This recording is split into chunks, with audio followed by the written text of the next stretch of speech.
Hello, what's up mga idol? Mag-survey tayo sa kalsada kung malinis na ba at wala nang iniwang bakas naman nakalipas na bagyong Christine. Sumabay pa naman yung sasakyan, nagbo-voice over ako. Yan guys, start tayo ng sa ano to, nasimula tayo sa Binyan, Laguna. Ayan, sa highway lang tayo mga idol. Dire-diretso lang tayo.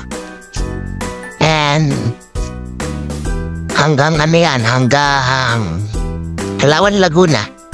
Start tayo mga idol.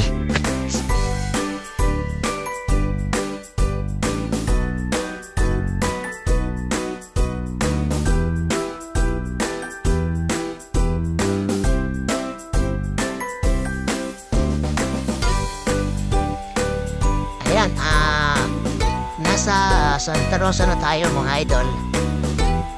Dire-diretso lang tayo. Magpagkasabihin na muna tayo kasi wala tayong gasolina. Ayan, sarubihin natin kung nakalinis na ba ang bawat dadaanan natin.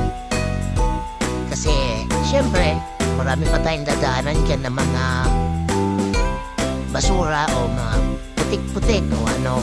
Pero, i-try din natin, tingnan natin kung malinis na. Pero sa mga nadaanan na natin, mga idol, malinis na sila, wala nang bahid-bahid ng nakalipas na bagyong Christine. Kaya, yeah, papasalamat tayo dun sa mga namumuno sa bawat bayan na dadaanan natin dahil sa kanilang masipag. Ayan, nandito na tayo sa part ng Kabuyao. Ayan guys, pasok po tayo ng Kabuyao. Yan, medyo maganda rin dyan. Palinis. Ayan, inan natin, pinas forward na natin yan. Ayan, malapit na tayo sa Kalamba. Ayan, meron na namang sasakyan. Ayan, diretso pa tayo. At maganda talaga, malinis na sila. Ayan.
Ayan, at nandito na tayo sa Kalamba.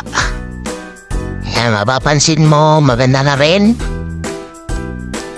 Malinis na rin sila. At talaga namang bilis nila maglinis. Oo, bilis nila mag-recover. SM Kalamba. Ayan. Pagdating natin, sunod natin pasok tayo ng Kalamba. Pa rin ng Kalamba, pero nasa parte na tayo ng Pansol kasunod. Tapos bago Los Baños at Kalawan. Yan, Pansol.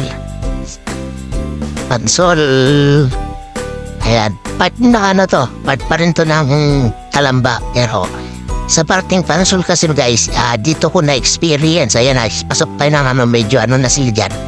Hindi ko masyado dito sa Pansol, dito ko na-experience na kapag ganito may mga bagyo at talaga namang dito ay sobrang lalim ng tubig at talagang putik ang sasalubong sa'yo pag dito ka sa parte ng Pansol na to. Papansin mo, kita mo yan. Pagdating sa Pansol, bukal yan. Titingnan natin kung malinis na ba sila o okay na naman, meron na namang tricycle. Ayan, timpansin mo mga idol yung gilid. Puro pa putik siya kasi hindi pa talaga ayon linisin ng basta-basta yan gawa ng putik yan. Tsaka dyan, talagang lumalalim ng photo ang tubig dyan. Kasi isang beses ako napadaan dyan na sobrang lakas ng ulan. Bumaha din yan. Talaga namang hindi ko masabi kung tumirik talaga yung motor ko dyan. Yan, tingnan mo, pansinin mo. Pero wala na siyang basura. Utik na lang talaga yung matitira. Kasi nga, sobrang lalim talaga dyan. Pag nagkaroon ng bagyo, ay talaga namang dumadami ang tubig dyan. Sobrang dumi. Ay, sobrang nang tawag yan. Sobrang daming putik. Yan lang po muna. Maraming salamat. Thank you for watching.